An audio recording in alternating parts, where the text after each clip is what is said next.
es necesario entender que hay, dijéramos, en nosotros mismos una parte oculta de nuestro propio ego, que nunca se ve a simple vista. Así como la luna tiene dos aspectos: público, que se ve a simple vista, y el lado oculto. Así también hay en nosotros un lado oculto que nunca vemos. Ante todo, quiero que entiendan ustedes que así como hay una luna física que nos ilumina, existe también la luna psicológica. Esa luna psicológica la cargamos muy adentro. Es el ego, el yo, el mí mismo, el sí mismo. El lado visible, todo el mundo con un poquito de observación lo ve. Pero hay un lado invisible en nuestra luna psicológica que a simple vista no se ve.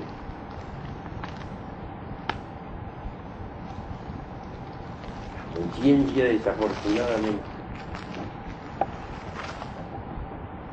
no ha iluminado esa parte oculta de nuestra propia luna interior. Realmente nosotros vivimos en una pequeña zona de nuestra conciencia.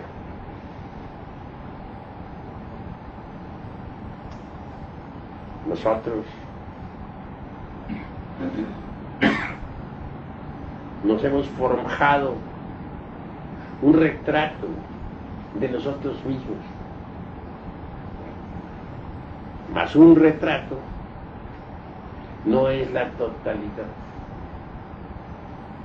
Cuando logramos que la conciencia penetre como un rayo de luz en ese lado invisible que no se ve,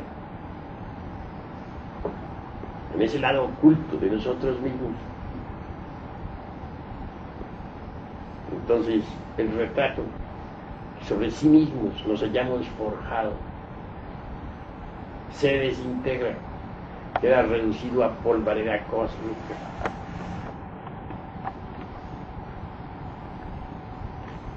Es lamentable que solo vivimos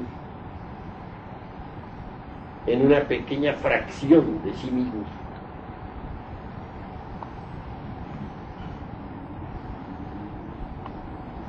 Lo que de nosotros ignoramos es muchísimo. El lado oculto que desconocemos suele ser muy profundo, pero necesitamos conocerlo, y solo podremos conocerlo proyectando la luz de la conciencia sobre ese lado oculto. Y es importante ese lado oculto, porque es precisamente en ese lado donde están todas las causas de nuestros errores, las innumerables reacciones mecánicas, las antipatías mecánicas, nuestras mezquindades, etcétera. En tanto nosotros no hayamos iluminado ese lado oculto con los rayos de la conciencia, obviamente estaremos muy mal relacionados, no solamente consigo mismos, sino también con los demás.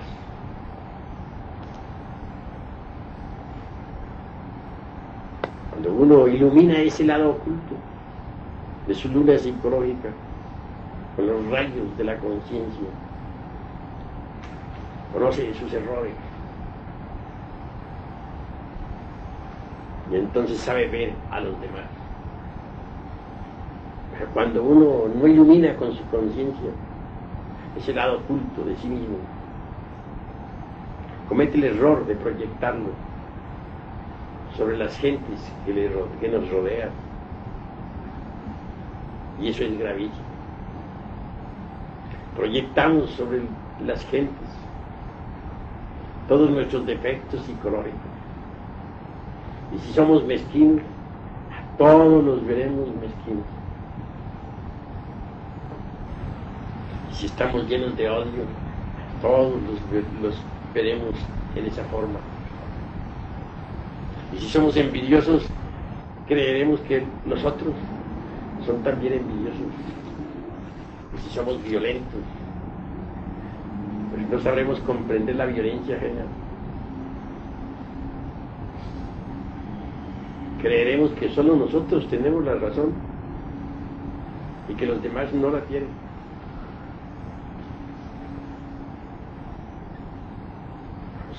Sentimos antipatía por alguien.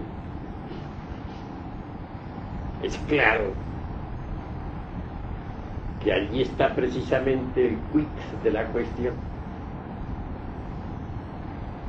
Allí está precisamente el defecto que interiormente llevamos, que lo estamos proyectando sobre ese alguien. ¿Por qué nos causa antipatía tal o cual persona? ¿Por qué le vemos este o aquel defecto que nos molesta tanto? Aunque parezca increíble, aunque no lo admitamos,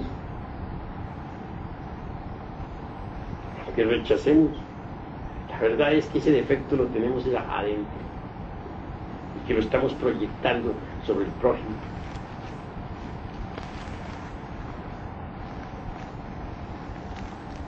Cuando uno comprende, entonces se propone disolver el elemento que ya ha descubierto.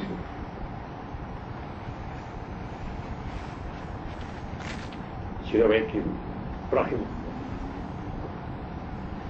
tiene tal o cual defecto, seguro es que en el lado oculto que uno no ve, en el lado oculto de uno mismo, está el defecto en cuestión. Sí, pues, es lamentable que nosotros estemos tan mal relacionados con la gente. Desgraciadamente, como quiera que estamos nosotros mal relacionados con nosotros mismos, pues tenemos que estarlo con los demás. Si sabemos relacionarnos consigo mismos, sabremos también relacionarnos con los demás. Eso es obvio. A medida que avanza uno en esto, dándose cuenta de cuán equivocado anda por el camino de la vida.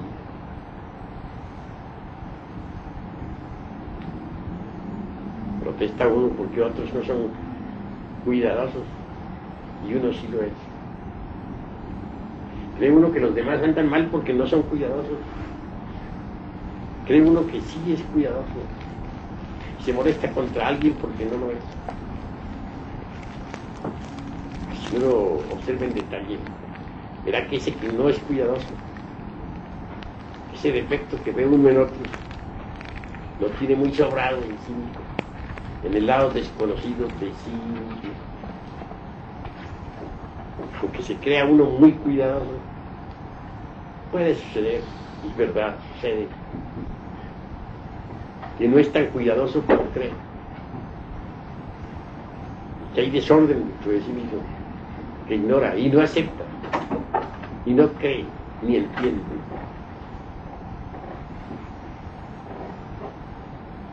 Vale la pena conocer uno ese lado desconocido de sí mismo, porque cuando uno de verdad proyecta la luz de la conciencia sobre ese lado que es de sí mismo desconocida, cambia radicalmente. Descubrir uno que es violento, por ejemplo, entonces aprende a tolerar la violencia de los demás. Se dice a sí mismo: yo soy violento, entonces ¿por qué critico a aquel que es violento si yo lo soy?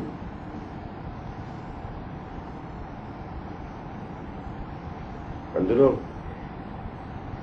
comprende realmente que es injusto consigo mismo, carga la injusticia consigo mismo, aprende a tolerar la injusticia de los otros. Se nos ha dicho en la gnosis que debemos aprender a recibir con agrado las manifestaciones desagradables de nuestros semejantes. No podría uno llegar de verdad a recibir con agrado las manifestaciones desagradables de nuestros semejantes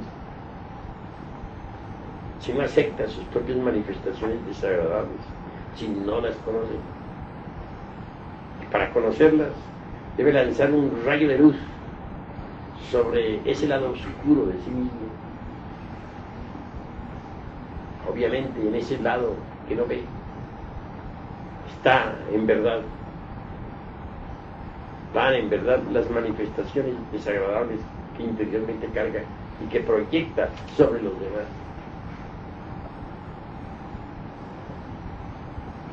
Así que cuando uno conoce sus propias manifestaciones desagradables, pues aprende a tolerar las manifestaciones desagradables del prójimo. Obviamente, para poder cristalizar uno en sí mismo el Cristo cósmico, necesita inevitablemente de aprender a recibir con agrado las manifestaciones desagradables de los demás.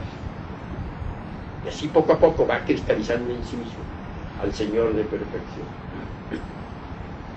Así pues que hay que entender que el Señor de perfección solamente cristaliza en nosotros a través del santo negar. Hay tres fuerzas en nosotros muy importantes. La primera es el santo afirmar. La segunda, el santo negar. La tercera, el santo conciliar. Para cristalizar, por ejemplo, el santo conciliar, la tercera fuerza, la del Espíritu Santo, la fuerza neutra,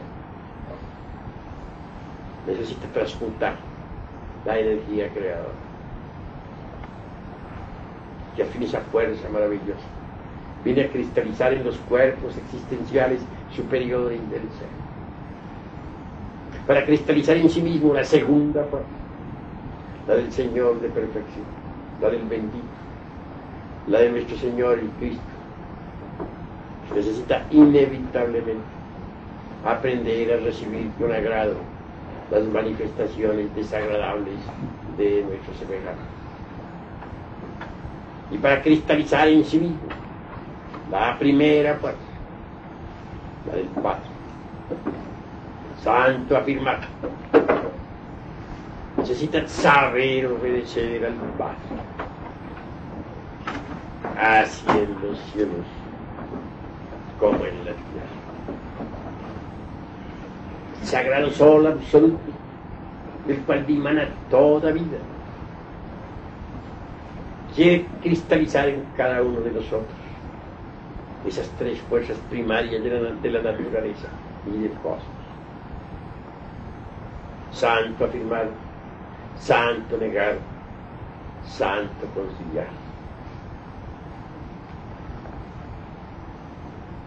Más concretándonos nuevamente en la cuestión del santo negar, es decir, el Cristo. Necesitamos negarnos a sí mismos. Repito, aprender a recibir con agrado las manifestaciones desagradables de nuestros semejantes. Mas ¿cómo podríamos nosotros recibir con agrado las manifestaciones desagradables del prójimo si uno antes no ha conocido sus propias manifestaciones desagradables? Si, por ejemplo, tenemos ira, sabemos que la tenemos, si nos hemos hecho conscientes de que somos berrinchudos, geniosos, enojones, iracundos, furiosos, eso es claro. Estando bien conscientes de ello, aprendemos a dispensar esos mismos errores en los demás. como consecuencia, nos relacionaremos mejor con el prójimo. Estamos llenos de envidia. Reconocemos que la tenemos, que la cargamos en el lado oculto de nuestra luna psicológica. Aprendemos a perdonar las manifestaciones desagradables de la envidia, tal como existen en otras personas.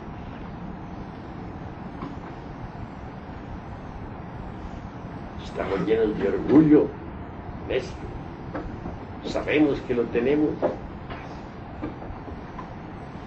Sabemos que somos orgullosos. Estamos engreídos. Y reconocemos que lo somos.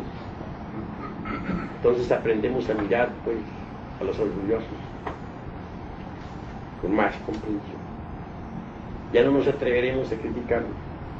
Sabemos que dentro cargamos esos mismos defectos.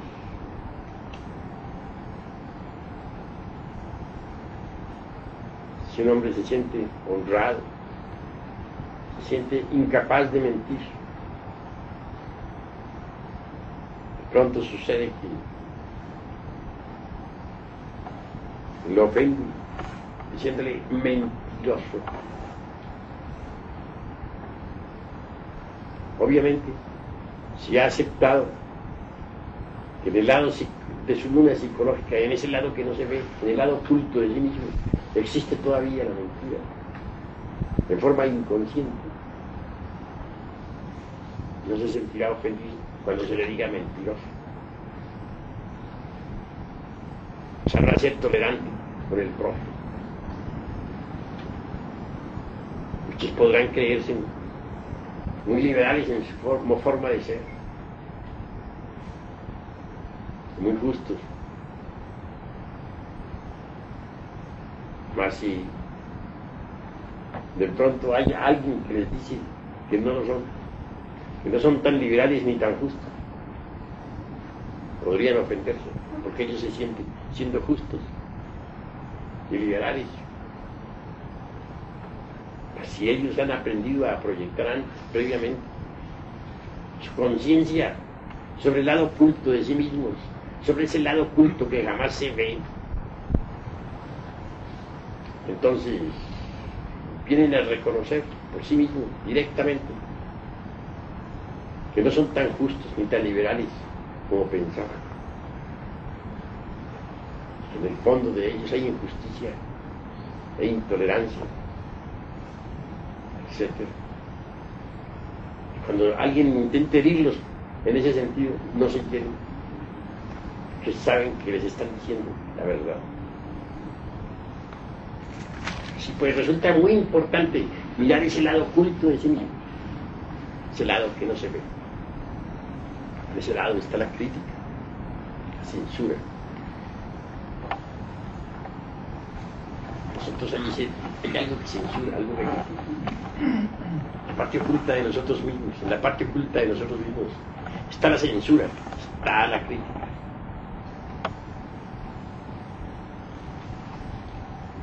¿Por qué censuramos a los demás? ¿Por qué los criticamos? ¿Qué estamos criticando en el lugar? Tal o cual defecto. Seamos sinceros, mirémonos hacia adentro, autoexplorémonos, iluminemos esa parte oculta de nuestra propia psiquis, esa parte que no se ve. Queremos que los defectos que a otros estamos criticando los tenemos muy adentro, en sí mismos. Entonces, cuando eso sea, dejaremos de criticar. La censura, la crítica, se debe precisamente a la falta de comprensión. ¿Qué censuramos en otros? ¿Qué criticamos a otros? Bueno, nuestros propios defectos. Eso es lo que estamos criticando. ¿Cómo los proyectamos? Triste saber que nosotros proyectamos nuestros defectos psicológicos sobre los demás. Triste saber que los vemos tal como somos nosotros. Que vemos al prójimo como somos nosotros. Esto es algo que hay que entenderlo. Todos tenemos una tendencia a creernos perfectos. Nunca se nos ha ocurrido mirar esa parte de la luna, de nuestra luna psicológica, esa parte que no se ve. Jamás. Ha llegado la hora pues de autoexplorarnos seriamente para conocernos de verdad.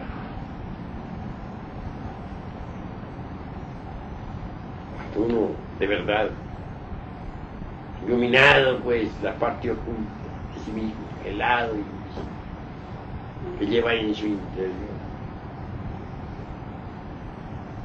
descubre con horror factores psicológicos que en modo alguno aceptaría tener, factores que rechazaría de inmediato, factores que cree no tener. Que un hombre honrado, por ejemplo, se le diga ladrón, es una ofensa. ¿Por qué se ofendería a un hombre honrado si se le dice ladrón? El ego inmediatamente tiene la tendencia a decir, porque se le ha calificado mal. Aún más, el ofendido podría apelar a la violencia para tratar de justificarse. El hecho mismo de que un hombre honrado se ofenda cuando se le dice ladrón demuestra que no es honrado. Ahí está el quid de la cuestión. Porque si de verdad fuera honrado no se ofendería porque le digan ladrón. Si ofende, no es honrado. Si ese hombre, por ejemplo, iluminara con su propia luz de la conciencia, iluminara pues esa parte de sí mismo que no se ve, esa parte oculta de su luna psicológica, con horror descubriría lo que no quiso, descubriría yoes del robo, ladrón, qué horror.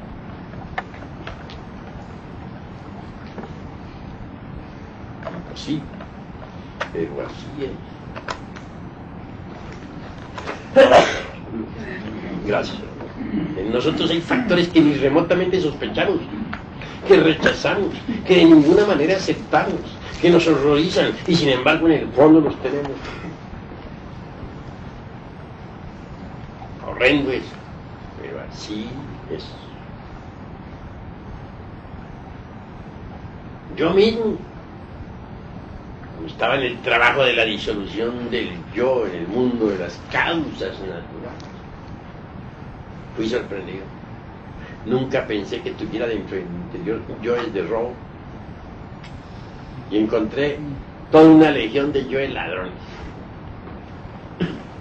Imposible, dije. Yo nunca le robo a nadie ni 5 centavos. ¿Cómo va a ser posible que aparezcan yoes del robo allá adentro? Pues imposible y no imposible, aunque rechazara, ahí estaban.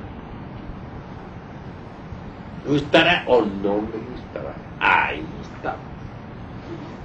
Y les advierto que en el terreno de la vida práctica, alguien podría dejar aquí en este lugar un tesoro de oro puro, no me sacaría ni una sola moneda.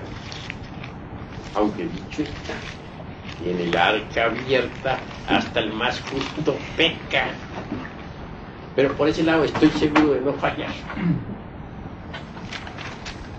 Que ni dejándome oro en polvo me sacaría yo, pues, ni 1 miligramo de aquel oro. Sin embargo, con cuánto dolor descubrí que allá en el fondo existían yoes del robo. Cuando los observaba con el sentido de la autoobservación psicológica, los veía huyendo.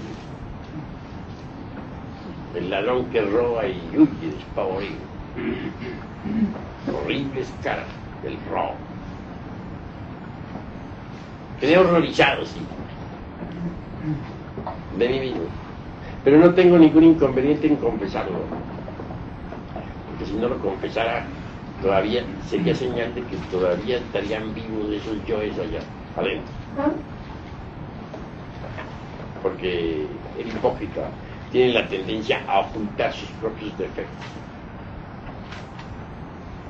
Así pues que no tengo ningún inconveniente en confesar que tenía esa clase de yoes. Aun llevando una vida honrada, los tenía. Aun pagando las deudas ajenas, los tenía. ¿Qué me tocó? Desintegrarlos, reducirlos a polvareda cósmica. Y eso me causó horror. Sí, hermanos. Dentro de uno, en su interior, en ese lado oculto que no ve de sí mismo, lleva monstruosidades inenarrables, indescriptibles. Cuando alguien se lava las manos diciendo, no, yo soy un hombre bueno, yo a nadie le robo jamás 5 centavos, he hecho muchas obras de caridad, soy un buen esposo, buen padre de familia, buen hijo, no mato, no robo, no le quito la mujer al prójimo, entonces yo soy un santo. Esos que hablan así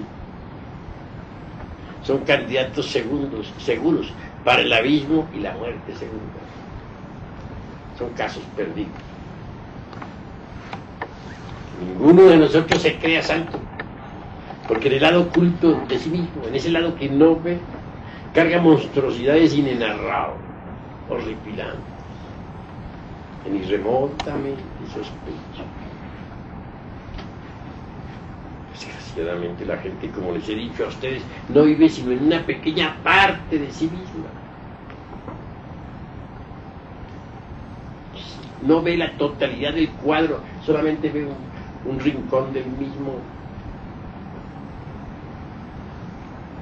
Se ha forjado cada cual sobre sí mismo un retrato.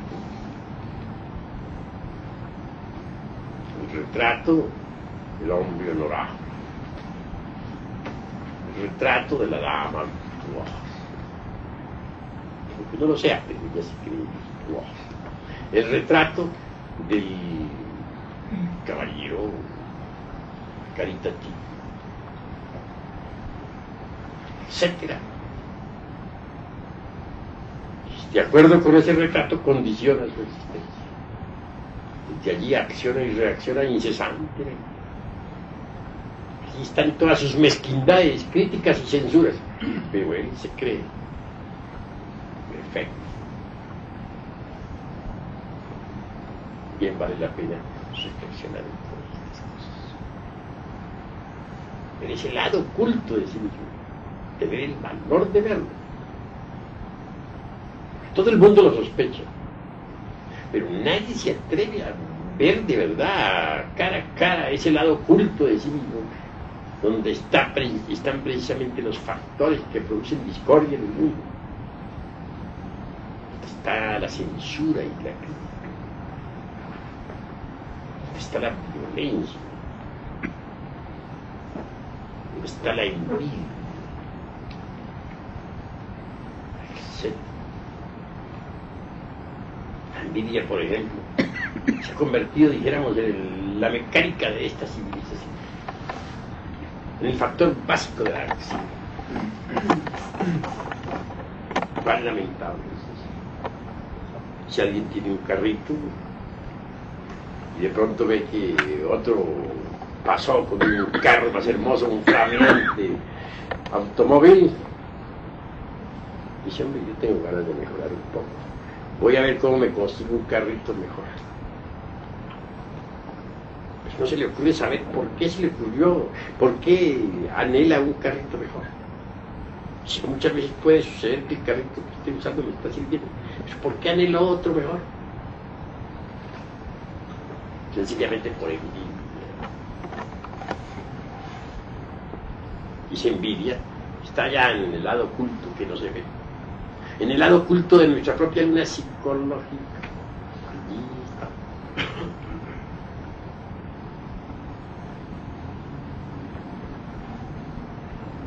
Obviamente se ha convertido, repito, la envidia en el resorte secreto de la acción. Y eso es realmente lamentable.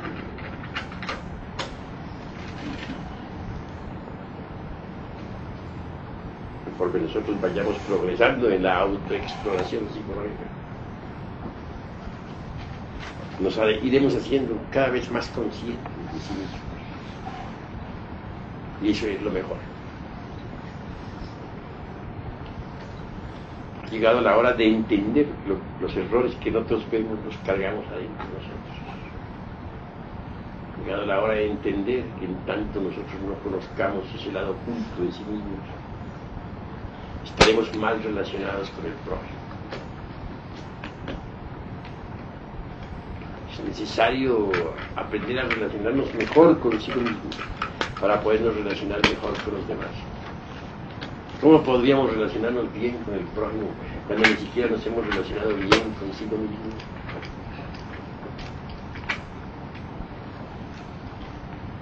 No solamente debemos pensar en la luna esta física, repito, sino en la luna psicológica que interiormente cargamos, que es la más. Allí nosotros yo hay de una monstruosidad terrible, estar en el lado oculto que no vemos. Todas esas visiones que el Dante viera en su Divina Comedia, garras y aletas horribles, dientes y pezuñas, monstruosidades y monstruos, existen en el lado oculto de nosotros mismos, en ese lado que no vemos. Hacen el trabajo sobre sí mismos. Hay pasos muy difíciles. Sucede que cuando trabajamos sobre sí mismos, cambiamos. Obviamente. Al cambiar, somos mal interpretados por nuestros semejantes. Sucede que nuestros semejantes no quieren cambiar. Ellos viven embotellados en el tiempo. Son el resultado de muchos ayeres. Y si nosotros cambiamos, ellos gritan y protestan y nos juzgan equivocadamente.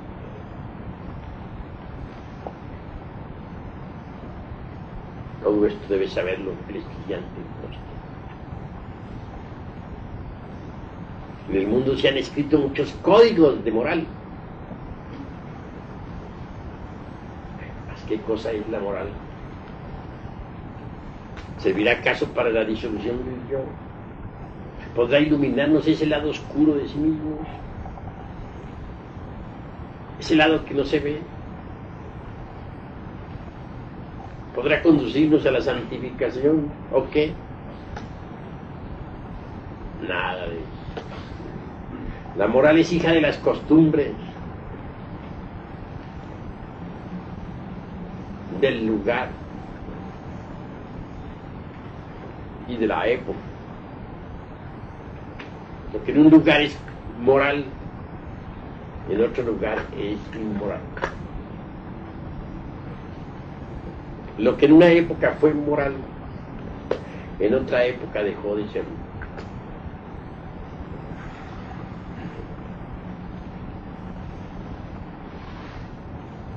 Así pues, ¿en qué quedamos? ¿En qué queda la moral?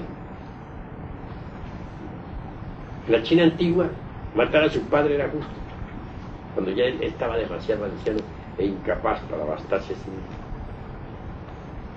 Aquí, ¿qué diríamos nosotros de un hombre que mata a su padre? Parricida, ¿verdad?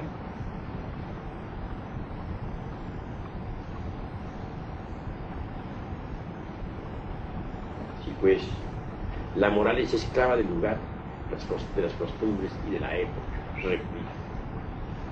Entonces, ¿de qué sirven los códigos de moral que en el mundo se han escrito? ¿De qué sirven tan brillantes códigos? ¿Podrían ellos disolver el yo? ¿Podrían iluminar la cara oculta de nuestra luna psicológica?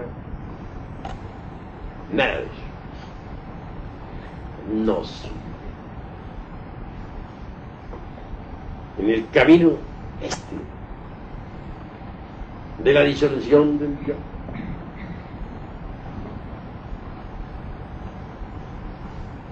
simplemente a simple vista pareceríamos inmorales. ¿Qué clase de moral necesitamos entonces seguir? ¿Cuál? Si no sirven los códigos, entonces ¿qué? Hay un tipo de ética. Ustedes no lo conocen. Algunos lo conocen en los Himalayas. Me refiero a ese tipo de conducta recta de la naturaleza. A esa ética que los tibetanos un día condensaron en los paramitas. Lástima que los paramitas no estuvieran traducidos, pues, al lenguaje occidental. Los he buscado, no los he hallado. Ese es el tipo de ética real. Pero, ¿quién la entiende? Tal vez ustedes la entiendan, tal vez no. Si ustedes cambian, puede suceder que la gente se vuelve en contra de ustedes. Si alguien de ustedes cambia, puede suceder que todos los hermanos que aquí están lo estén calificando entonces mal, lo estén señalando como inmoral, malvado. Vea lo que ha hecho, lo que está haciendo. Es decir, surge la censura. Y es que las gentes quieren que el iniciado permanezca embotellado en el pasado. De ninguna manera quieren que el iniciado surja a lo nuevo, que cambie. Cuando el iniciado cambia, es mal interpretado, juzgado equivocadamente. Es que el ego es tiempo. Y el ego ajeno no puede tolerar que alguien se salga del tiempo. No lo perdona, de ninguna manera.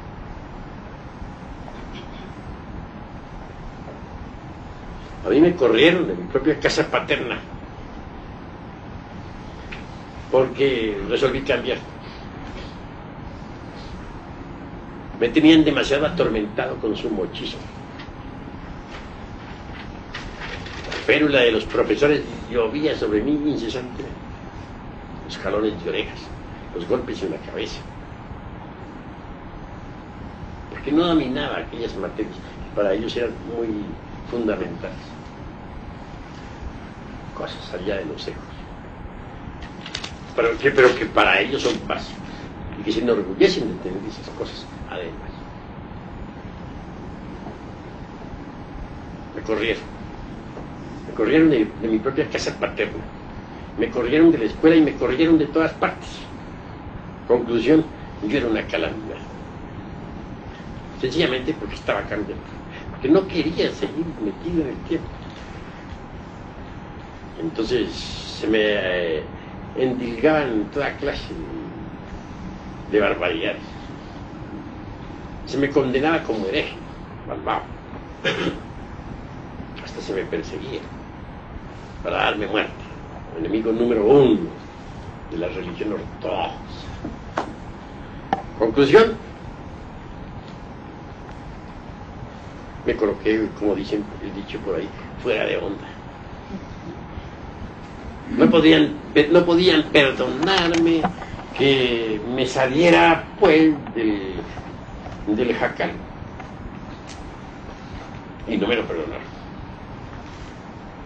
Aquí mismo estamos todos reunidos. Si uno de ustedes cambia, puede estar seguro que todos los demás le criticarán. Y estamos aquí en pleno lunes. Queremos que los demás, queremos que hasta el mismo maestro caminen de acuerdo con ciertas normas preestablecidas en el tiempo. Yo les aseguro que ustedes no mirarían con agrado que yo me les saliera de sus normas. Ustedes tienen sus normas, y si yo me salgo de esas normas, entonces ¿qué? Ya no mirarían con agrado eso. Posiblemente dirían, mira, está haciendo. Pero esto que está haciendo, ¿y es un maestro? Imposible, eso no es un maestro. ¿Por qué? Porque me le salí del jacal. Porque no quise seguir metido en sus normas. Porque no quise continuar embotellado en el tiempo. Porque no quise seguir encerrado en sus códigos de moral. Porque aunque parezca increíble, cada uno de ustedes sigue determinados códigos de moral. Algunos de ustedes seguirán los 10 mandamientos, ya están estipulados y de ahí no se salen ni a cañonar. Otros de ustedes siguen normas más o menos preestablecidas por sus familiares en el tiempo. Algunos de ustedes siguen determinadas reglas de conducta que aprendieron pues en distintas escuelas de tipo pseudoesotérico o pseudobudista, o que oyeron de sus preceptores religiosos.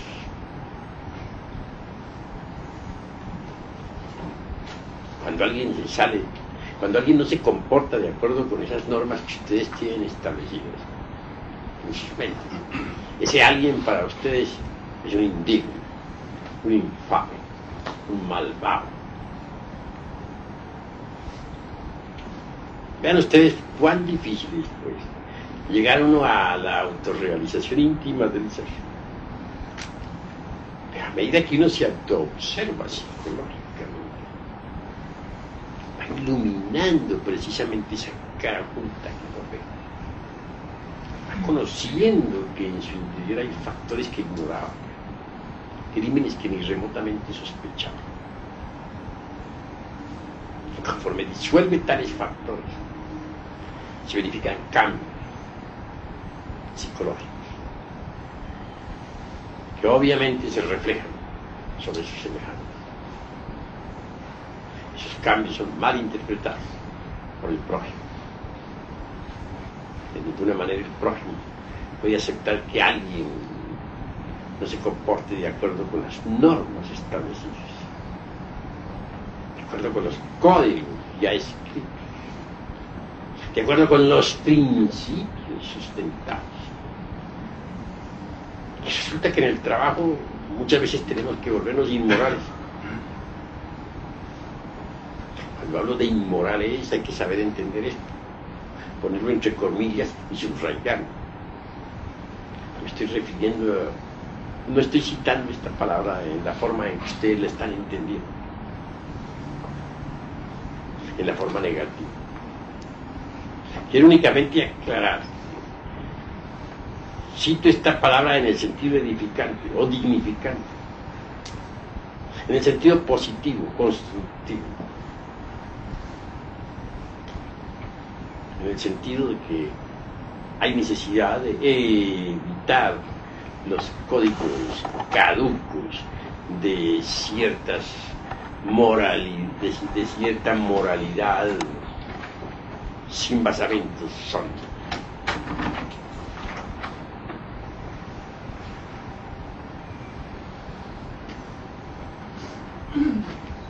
Tengo que llamar la atención a Aladino porque ha llegado ya al final de la clase. Y eso no está correcto. Has hecho un escándalo.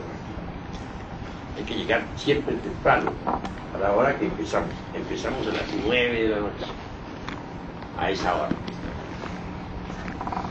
Bueno, mis queridos hermanos, llegamos pues a la conclusión de que la vía suele ser difícil.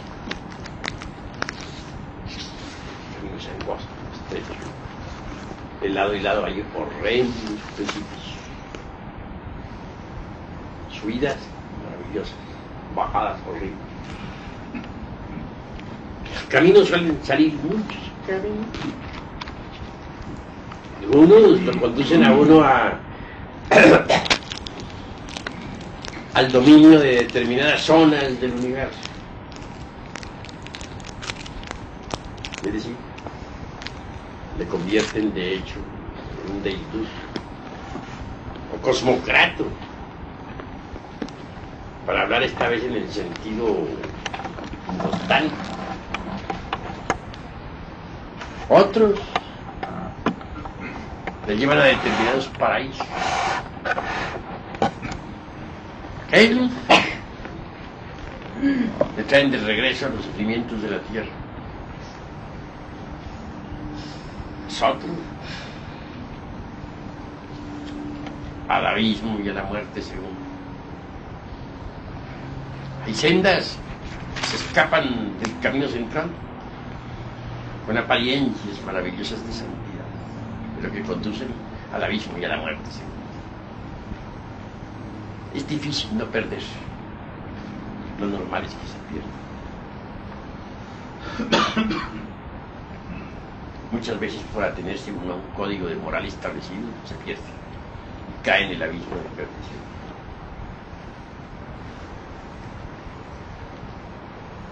Entonces, ¿qué? ¿Cómo hacer? Autoobservarse psicológicamente en forma incesante. Y antes de censurar a otro, censurarse a sí mismo. Y antes de ser violento con otro, autoexplorarse para conocer su propia violencia, su violencia íntima, que la carga, aunque lo rechace, aunque piense que no la carga.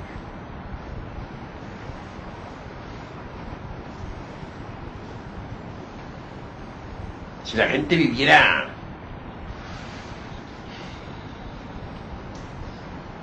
en una forma más consciente, todo sería diferente.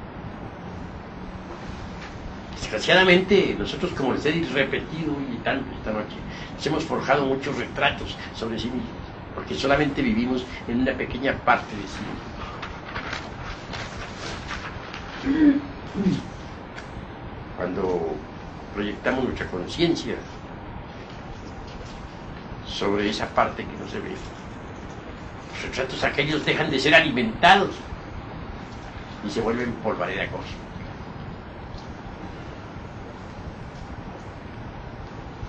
Entonces todo cambia. Necesitamos cambiar.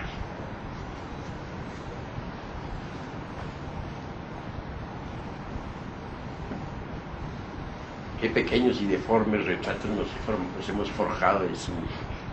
¡Qué mezquino! ¿Y cuán lejos están esos retratos de lo que realmente son? Desgraciadamente. Estaba pensando aquí en voz alta. Y ustedes están formando parte de mis propias reflexiones.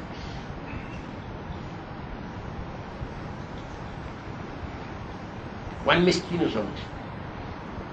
Y sin embargo, ni remotamente sospechamos que somos mezquinos. Y que en el lado oculto de sí mismos cargamos la mezquindad. A veces pensamos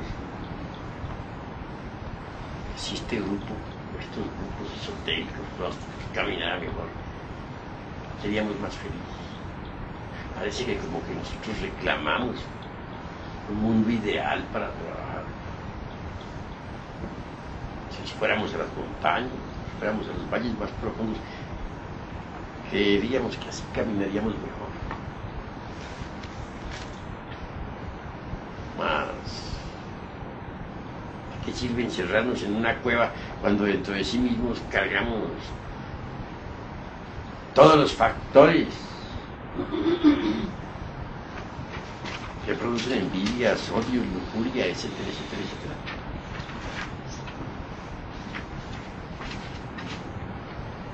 Los aquí presentes no son unas mansas ovejas, no somos, decía tío Luna, porque perfecto solamente ahí está el Padre. Nosotros no somos perfectos, eso es obvio. Aquí veo a muchos hermanos reunidos. Bueno, estoy exagerando la palabra muchos. Un pequeño grupo de hermanos reunidos. ¿Están seguros los aquí presentes de constituir precisamente un núcleo de fraternidad, de amor y de belleza? Nunca nadie de los aquí presentes ha criticado a nadie. Y cuando están en plena asamblea, se han tratado siempre con un amor nunca visto. Jamás han disputado entre sí. Cada uno, cómo ve a cada uno. Creo que no se ven muy bien. Actualmente se ven todos, aquí están todos reunidos como santitos. Sí, así es.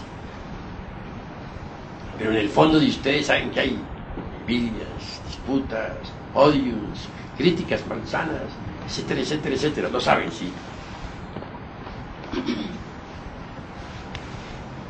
Sin embargo, cada cual ve el error en los demás, pero no lo ve en sí mismo. A nadie se le ocurre que el error que está viendo en otros lo carga dentro de sí mismo. Eso no se le ocurre. Son pocos los hermanos que saben reflexionar en estas cosas. Son pocos los que saben entender. ¿Por qué quisiéramos nosotros algo ideal, un grupo ideal, donde nadie se odiara, donde todos fueran hermanos, donde todos se dedicaran únicamente al saber y al amor?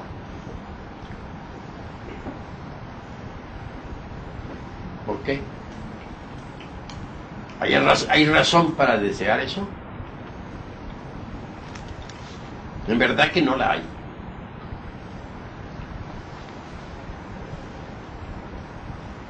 El grupo de tercera cámara viene a simbolizar o a representar precisamente a la vida, a la vida que está fuera de esta cámara. Ustedes saben que la vida, el tren de vida, la humanidad en su conjunto, está llena de terribles defectos. Ustedes saben que esa multitud amorfa que abunda por ahí está llena de ira, de codicia, de lujuria, de envidia, de orgullo, de pereza, de gula, etcétera, etcétera, etcétera. No es ideal, ¿verdad? No lo es. Entonces este pequeño grupo, ¿por qué queremos que sea ideal? Este pequeño grupo representa a esa humanidad, a ese montón, a esos millones de personas que hay en el mundo. Aquí está este pequeño grupo con esos mismos errores que tienen las multitudes. Entonces en este pequeño grupo hay una escuela maravillosa, hay un gimnasio formidable, así con sus defectos, así como están. Este es un gimnasio psicológico magnífico. El hermano tal dijo algo del hermano tal. Bueno, el que dijo, en lugar de decirlo, debe investigarse a sí mismo, mirar esa parte oculta de sí mismo, esa parte que no se ve, a ver por qué lo dijo, por qué censuró al prójimo. Que la hermanita tal dijo algo de la otra hermanita sultana. Bueno, en lugar de estar criticando a esa hermanita, a la otra hermanita, autoexplórese para ver esa parte de la luna que no se ve. Y a buen seguro que el error que está viendo en la otra hermanita lo carga en la parte oculta de sí misma, en la parte que no se ve. Si nosotros sabemos aprovechar precisamente los propios defectos psicológicos de nuestros hermanos. Si en vez de estarlos criticando, los aprovechamos para el autodescubrimiento de sí mismos, pues tendremos entonces que este pequeño grupo es una escuela maravillosa, extraordinaria. Aquí está representada toda la humanidad. En este pequeño grupo hay un gimnasio precioso, necesario para el autodescubrimiento. Hay que aprovecharlo. Si este pequeño grupo fuera de perfecto, entonces no habría necesidad de que existiera este grupo. ¿Para qué?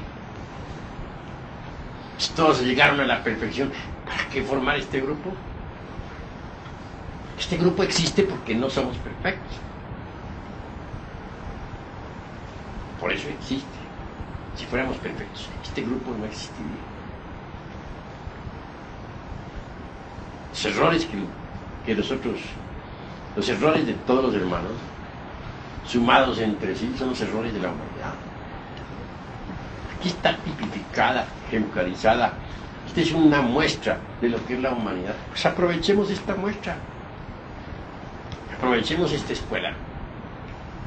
Y en vez de censurar a nuestros hermanos, censurémonos a sí mismos. El error que en otro hermano veamos debe servirnos de ilustración para la conciencia. Nos permitirá saber que nosotros cargamos ese error en la parte oculta que no se ve.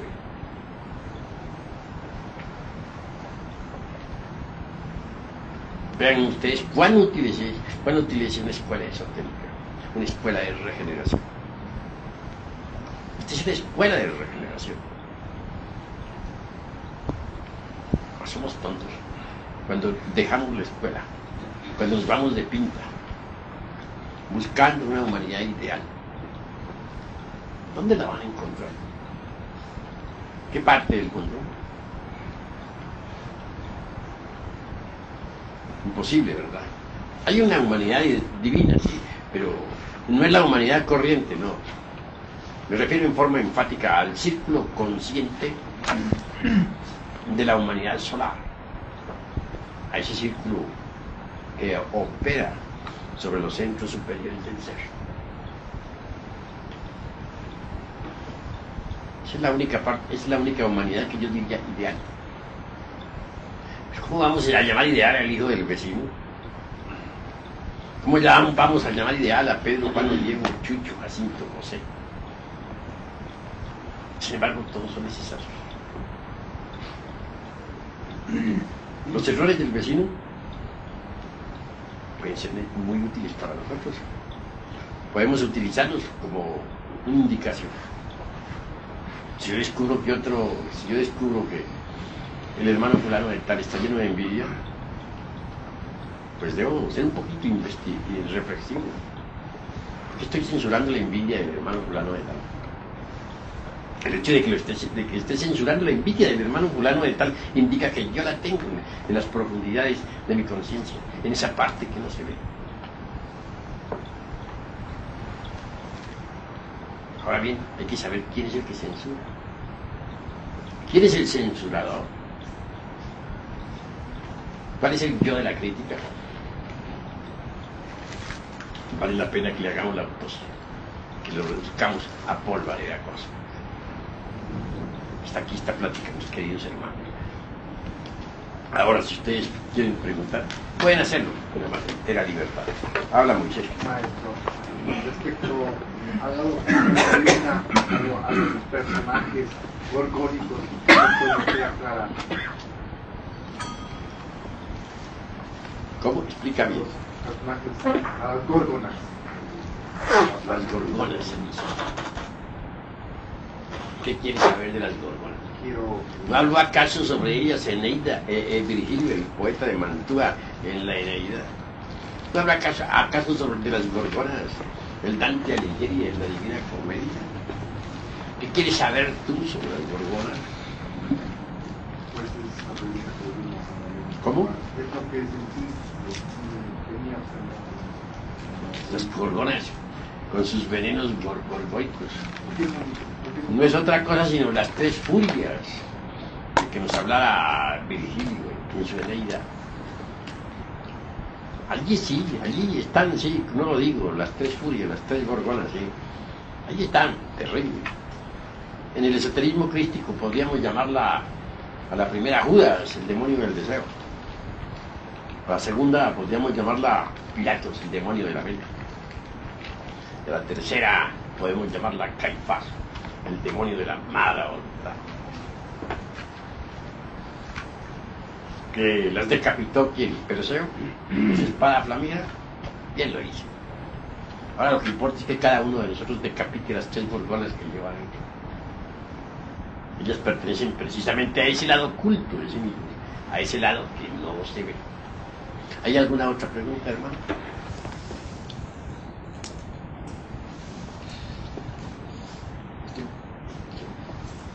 Usted mencionaba eso del código moral. Se me ocurre que puede existir el peligro de que convirtamos la gnosis, las enseñanzas gnósticas, en un código moral. Vivamos de acuerdo a la verdad de la enseñanza y no comprendamos la enseñanza, no vivamos de acuerdo al bien de la enseñanza. Puede existir ese peligro también, ¿no es cierto? Así es.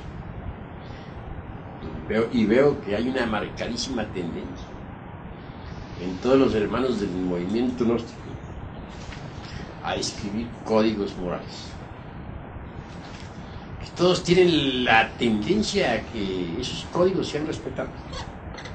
Que todos quieren establecer códigos morales en el movimiento, a fin de que la totalidad de los hermanos se ajuste a esos códigos. A la larga, tales códigos resultan absurdos, rancios, torpes, se convierten, dijéramos, en botellas dentro de las cuales queda la mente embotellada. Entonces viene el fracaso en el trabajo de la iluminación del ego. Sucede que en este trabajo hay que hacer cosas que parecerían inmorales. Tiene uno que salirse a veces de ciertas normas a las cuales todos están sujetos. Sucede que cuando uno cree que va muy bien, va muy mal. Y a veces cuando los demás piensan que uno va malísimamente, es cuando mejor va. De manera que el camino es así. Hay mucha virtud en los malvados y hay mucha maldad en los virtuosos. Hay peligros tremendos. Cualquiera puede meterse por un callejón que cree que es el correcto y se le aparta del real camino y lo lleva al fracaso. Así pues, ¿de qué sirven los códigos morales? ¿De qué sirve la moral convencional de las gentes? Mejor es que nosotros marchemos de acuerdo con los principios de la sabiduría, que debemos encontrar dentro de nosotros mismos, aquí y ahora.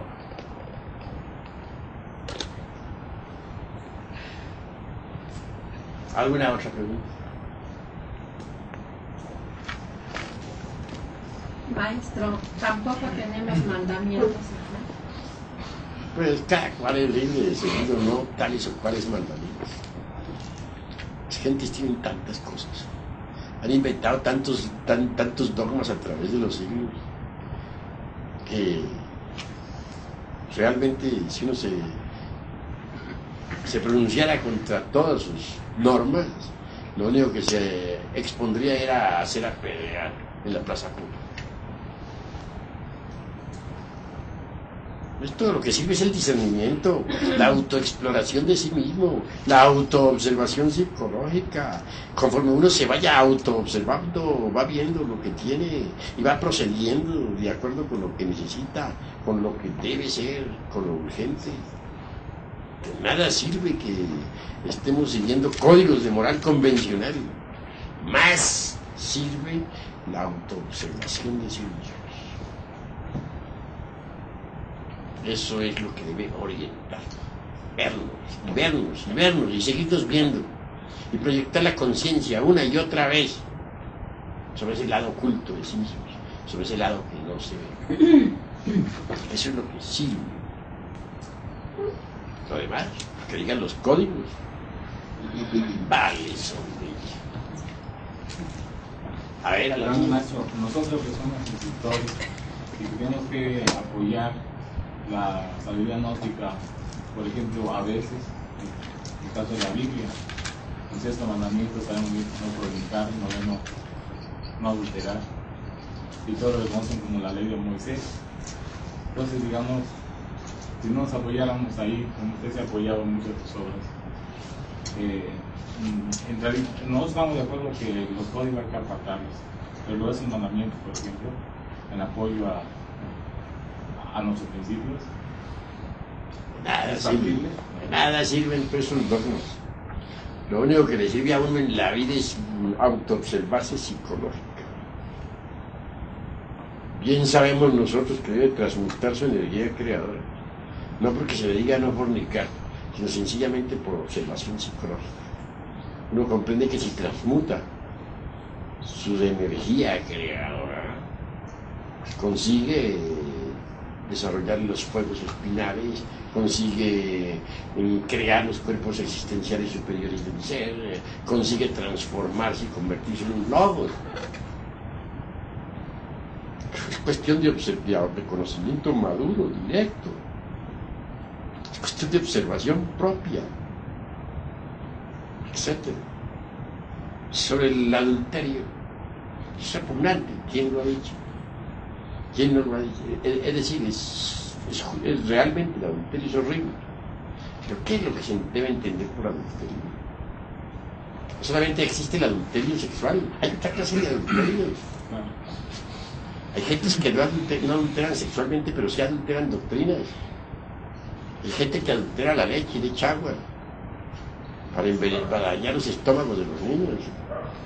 Hay gente que adultera los frutos de la tierra. Todos esos que hacen injertos vegetales son adúlteros. Están adulterando los frutos de la tierra, etc. Cosas en el camino ese de la ética que sorprende. No todos los casos que se han visto de hombres que se van con otras mujeres o de mujeres que se van con otros hombres es adulterio.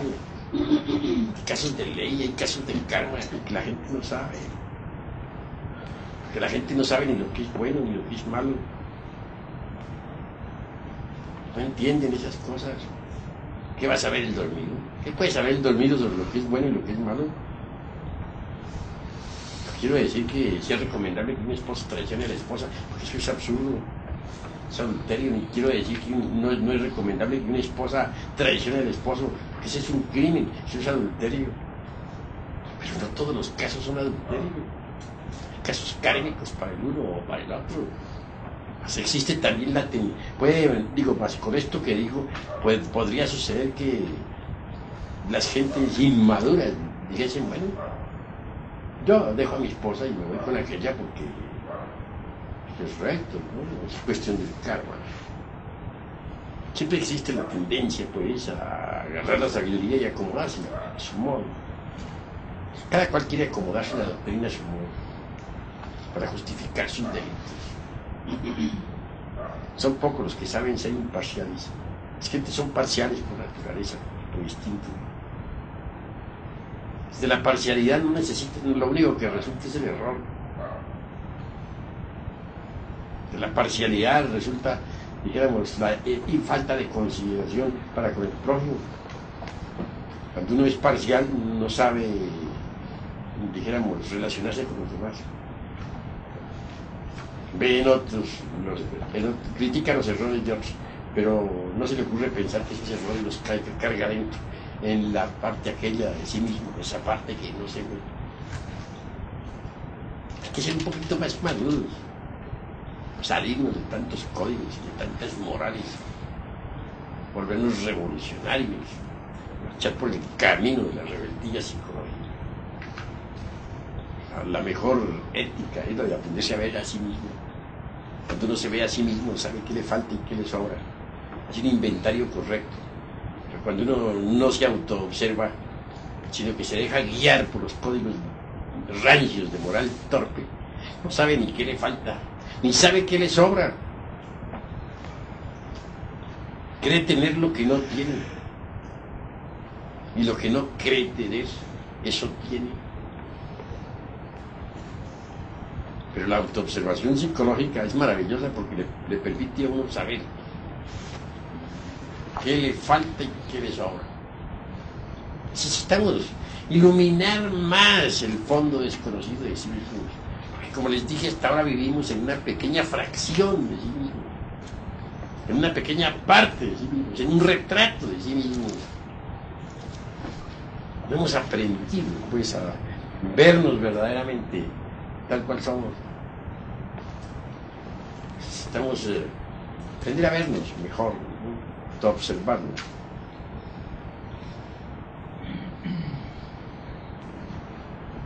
Sí. Maestro, pero yo no me refería a esos mandamientos, sino a los mandamientos que tiene la gnosis, porque yo los desconozco. Es decir, como los mandamientos que tiene, según el Catecismo Católico, la Santa Madre Iglesia, que es el primero, oír misa entera los domingos y fiesta de guardar. El segundo, comulgar cuando lo manda la Santa Madre Iglesia. El tercero, ayunar cuando lo manda también la Santa Madre Iglesia. El cuarto, comulgar por Pascua Florida. Y el quinto, pagar diezmos y primicias a la Santa Madre Iglesia. Yo pensaba que aquí también había algunos mandamientos por el estilo, los cuales yo desconozco o no los hay. Pues, a eso me refería yo.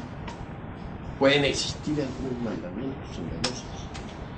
Pues podría también suceder que esos mandamientos, si no son debidamente comprendidos, se convertirán en normas frías y fijas, dentro de las cuales quedará embotellada la mente. Y entonces vendría el estancamiento. Hay que salir de otra clase de mandamientos y aprender a vernos a sí mismos tal cual son. Solo por ese camino podemos marchar de verdad hacia la liberación final. Se necesita tener un buen juicio, un buen sentido de discernimiento y no olvidar jamás la autoobservación psicológica. Aprender siempre a autoobservarnos. Eso es lo mejor. ¿Alguna otra pregunta, hermanos?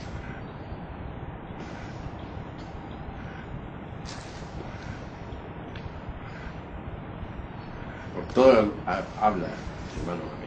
Esto es que cuando uno no comprende una cosa, entonces la convierte en un código por su propia insuficiencia para comprender.